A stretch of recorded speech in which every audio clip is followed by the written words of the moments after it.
Bay talaga naman pinarir na ni Kabuker at nakakostume pa. Diyos ko po, ayan, sige, hihay, pala ka na maging ulay niya. Huy! Hello viewers, say hi to my video. So for today's video nga naman ay pupunta na naman tayo dito sa ating bukid. Ano pa nga ba guys, kita mo yan, napakaganda, napakasarap sa matutingnan. Dito nga pala guys ay may nadana tayong tindahan ng mais at talagang ito sa Canadian.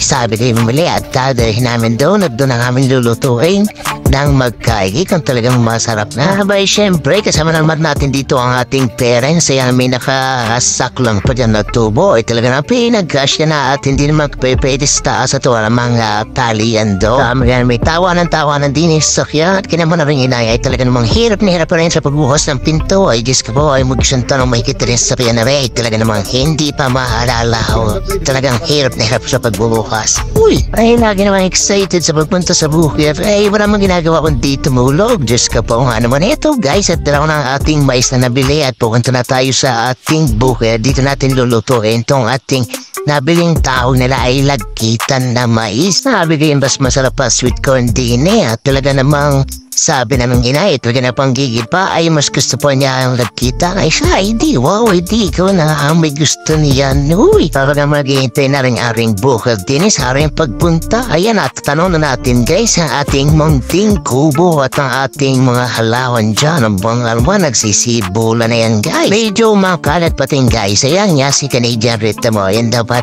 tamang pagluluto ay may isang balilipong ganyan. Ito, bukam na bukam ang style. Ayan at lulutuin natin dito sa kahoy.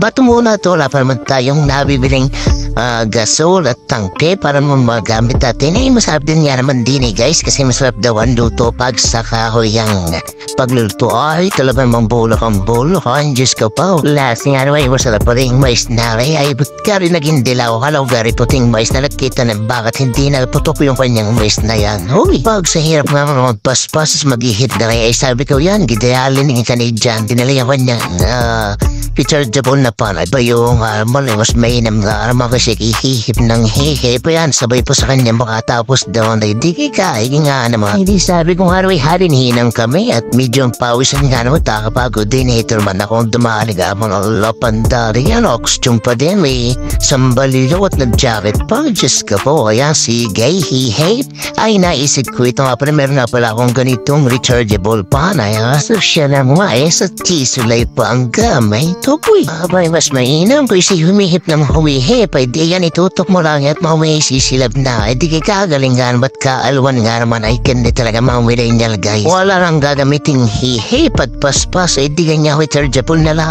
ay sarap nga mga millennial sadyang kami mga millennial ay ganito sayang guys lutuan na yung ating mais na iyan talagang mukhang masarap at mabango nga naman. Sige, gamitan pa natin itong ating rechargeable na cheese lip na po. Diyos ka po sinabrong blended. Para namin may promotion na mga po dyan lugi. Pagkatapos nga naman ay di yan tirahin natin dito sa ating salas kung tawagin niya ngayon po na yung ating hagdan na upuan. Kita mo double purpose yan guys. Habang pa naman ang marites. Hanay anak yung buhay-buhay diyan. Diyos ka po dayo pa din sa buhay ng marites. Ay pwede kang iwanan na sa kabes na ang pag-marites. Ay di ni mag-relax nila. Ang Diyos ka po nga naman. Dito at ang marites nito ay talagang kasama na sa buhay. Ay talagang mahabang ngarot ng harot. Katuwa ko din sa inay. Ay Diyos ka po ay hindi daw niya makain yung magat yung mais at di laling yung panay kakagat niya. Ay Diyos ka po, hindi kami tawanan guys. Sarap pag kami nagpipintuhan ay may ginahangarit kang mais. Ay Diyos ka po, ay kahit nga mamayinit ang mais ay wala ang problema at basta